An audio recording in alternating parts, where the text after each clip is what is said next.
Hello guys, welcome to another episode of PengVIEW. So today I will be explaining how you can actually translate bad trade that you accidentally do. Obviously don't do bad trade on purpose, but bad trades, translate that into actually a winning position. So let's start with opening my epic then. So that's the first thing. And we'll be reviewing two clips from today. So I will be reviewing as well while we're at it. So let's see. I skip a bit to linear phase. So level 1, right? We do not want to be AFK. So what I see people do in lower ranks is they are staying here, and before the waves arrive, they're not walking up. But here, I want you to already apply pressure, and if enemy is not hitting you back, you just hit the wave, right? So let's see what we do. So we're gonna auto attack because why? Because knowing Oriana range, we know that she's not in range to hit us.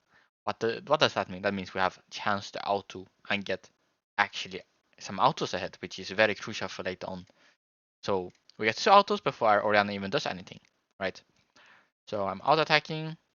So here, small thing, even though she fucked up, I pretended to do auto here. Here you're gonna see me pretend to go for auto, but I dodge, I sidestep before my auto goes out, which helps a lot because when you auto attack, you CC yourself for a second, for like a 0.4 second, which in this case wouldn't matter, but in some case it would hit you.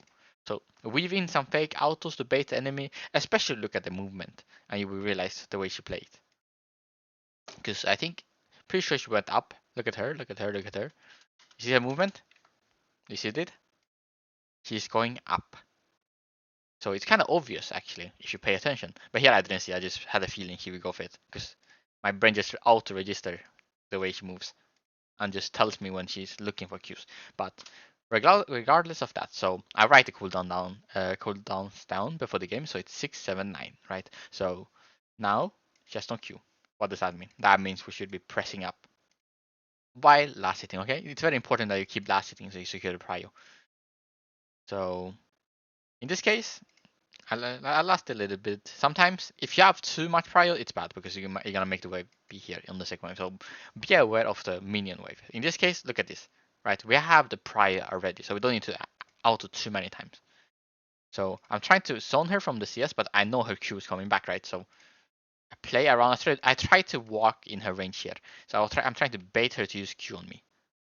In this case, I could maybe play even a bit more aggressive. But here, look at this. So she goes for last hit. W into auto punish out. I think in this case I should be running out here, which I did a huge mistake by running like this. And why it's a huge mistake is because the minions are gonna chase me down. So I wanna be running out ASAP. If I walk to river, there's like an area that is, if I walk here and minions run here, they will automatically go back. So just keep in mind, because now I did a mistake, so don't do the same mistake as me, because I took extra damage for no reason, right? And I didn't need to do that auto, so that was a good trade, and then made it a bad trade. The intention is good. So again, here's no Q, right? So press up, W auto, get out. Scorch making the difference maker here.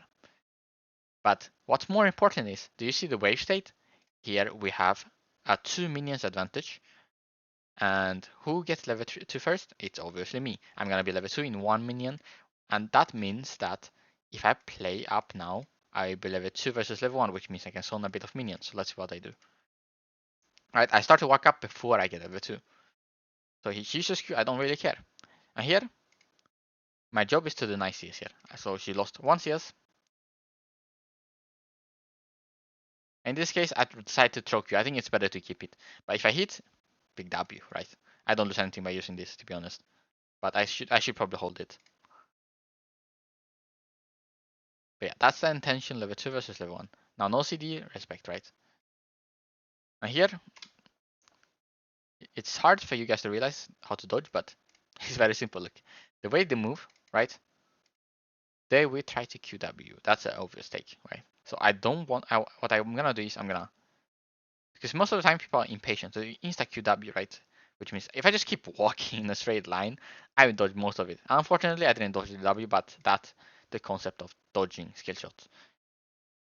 Because most of the time they won't keep it unless they are very, very good players in Challenger.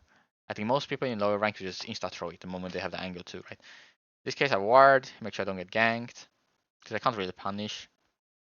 This Q, it may look like it's nothing, but actually, I'm queuing this for prio for level 3, which is fine, because I have my W up on. This is a little bit awkward. It's fine, you know, but because of the earlier trade, we are actually a bit behind. So it doesn't look very good, does it, right? So now it's gonna come to the point of the video thumbnail, how to translate this condition that made us really fucking in a bad spot, right? It's not. There's no way this is a good spot for us. Where is it? But in HP we are not in a good spot. But do you know what in a good spot we are on? We have the wave control. What does that mean? That means we can choose to base now because we just got all the minion and the wave is still not here. So here I want you to run back ASAP. So now you run back and you press CB. You make sure you don't get cancelled. But now the trick is it's very simple. You press B and TP back. They in their head they will be panicking because, oh no, what do I do? Do I push? I have to push, no? Oh, I don't know what to do. That's their POV. They will be panicking. And in this case, you know this guy in mid, he even went to Worlds last year. I think I'm pretty sure, or last year. He's his first GOE. He played in MKOI. So even an LEC player panics under this stress. So I'm gonna TP. I know he doesn't have time to push the wave, so most people are greedy. I think everyone is greedy. When there's a cannon, they want cannon. So he will not leave until the cannon. So see, you see this?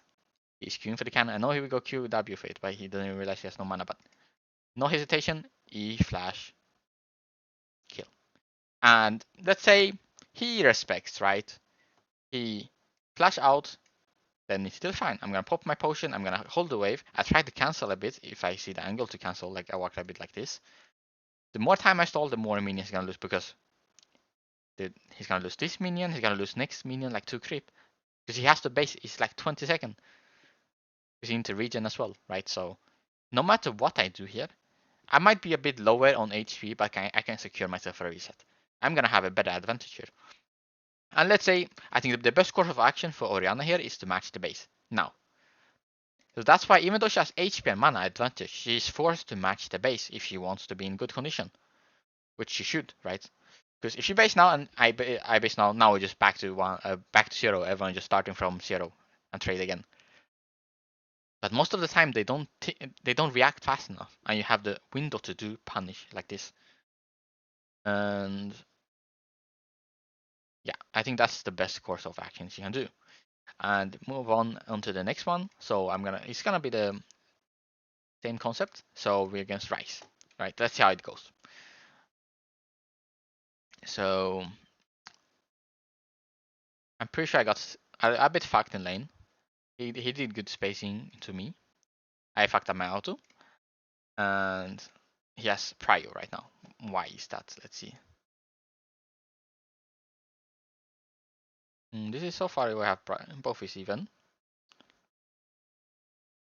This I missed one auto. He has one auto ahead. It may look like nothing, but it's actually a lot. Just look at the minions now. And you see like this, and this is well not the best, right? But we're not obviously it's not over like that. Yes, he has level 2 first, which is very big to be honest. But we play around it. He got insane Q. Also, this guy is also ex-LEC.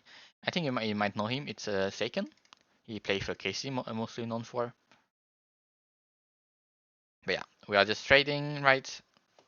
And I think I'm just eating too many Qs, to be honest. If I don't eat those Qs, I think we're actually still fine. So we're trading. You can see I'm still trading. And right, I'm trying to last hit as well, but I'm getting hit by way too many Qs. Look, I got hit like 4 Qs that I should not get hit by. And actually here, by the way, this is actually a good window. So here, I purposely walk up to let him EW me. And why the thing is that? It's because I'm getting level up from this creep. Which means if I just Q here, I'm gonna get level 3, get my charm. And if you know the interaction with charm versus face rush, if he procs his face rush, and I charm him, he's gonna run towards me by like 400 ms per unit, or whatever we call it. He'll be running very fast. Because why? Because phase rush reduces slow, which means the slow that my charm usually has effect when I hit and they walk toward me slowly, he'll be running like this really fast into me. So in this case, this is such a good flip for us. So we hit the level 3, and if we hit the charm here, he'd be running toward us, he take a tower shot, and we chase him down instead. Right, but happens, right? Again, I'm 1 HP. He has better HP condition, but a bit low on mana. That's very important, because what's gonna happen next, we're gonna do the same thing. We're gonna press B, right? Because the wave is not crashed, right? So we're gonna press B, and we're gonna be TP back ASAP. Okay, not ASAP, okay? You're gonna wait a little bit, now TP. When your HP bar is around 40% HP, so you can get full HP, somewhat. So we're TPing back, right? We chase him down. And obviously in this case it's less threatening, but my jungle was in perfect spot to actually punish him. Because look at the time he took. So my jungle is Razork. He's a Fnatic jungle, which is very good. He realized this, that Ryze is trying to push away where he has absolutely no mana. Any other champ other than Ryze, I think we get even more fucked because Ryze has a good, decent wave clear. So we did a perfect combo, and we end up killing him again from a bad trade condition that we had, right? And now I think the game is over for him. We did some fights. I think my champ is broken. He used 3 flashes, and I think that's pretty much it actually. And hopefully you learn something from this. So to sum it up, so to use your TP advantage like this is very simple. You just press P and TP back on a cannon wave. The earlier the better, to be honest, because the earlier level they are, the harder it is for them to TP back. And most of the time, I would say they will be panicking. In their head, they don't know what to do. Because if they base after you, then it means you can TP first and you have wave control. Because you can be hitting them the way first, or just forcing him to TP in a worse spot because you can chunk him. He applies on every single champion, and let me think if I miss anything. I mean, obviously, don't do bad trade on purpose, okay? But the idea of base TPing on a cannon wave is really nice to have it in mind. And that's it. I hope you guys enjoyed this Peng review, and see you on the next episode. And actually, last time I forgot, but no, I didn't forget. So make sure to check out my Ari guide. I have an Ari guide for you guys who are interested in playing Ari. So there's an Ari guide like this, right? And then I actually have also a personal sheet that I'm sure you can find some use for it. So all you have to do is just click on this one. And this will be explaining the common matchup that you can play into a certain champion. So in this case, right, let's see Silas. Okay, we can play Ryze and Jace into it. That counters him a lot. He also explained the tips for you to see, let's see, what can we play, or what can we do in this condition. Okay, so Silas cooldown is in the early game is very long, so let's play around it, right? This is also when he's the strongest, and his item spikes, so you can play around his item spikes, right?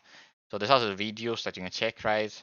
And for more detail, actually, there's even more detail. So these ones are a specific matchup. So Aurora versus Vladimir, even more detail breaks down into even more smaller details. So wave 1, what you should in general look for, what's your goal, and I also have a link explaining how you play it. And that's mostly it. So you access this resource, all you have to really just go to my Twitch. You can click on the chat and you type exclamation mark anything like exclamation mark sheet, exclamation mark Ari guide, Ari, like anything to be honest, and it probably works. You can see here for the sheet. And if you don't have an account, right, then you can also just go check on, where is it? You can go click on my Discord here, join the Discord, and there's a place where there's a link towards the sheet. And that's pretty much it. And again, thank you so much for watching the video. I hope you found it useful. If you have found something unclear, just write down in the comment, and or just go to my Discord or Twitch and type the issue, right? So have a good day, afternoon, evening, and night for whenever you're watching it. And have a good day at Thrift. Bye bye. Thanks for watching.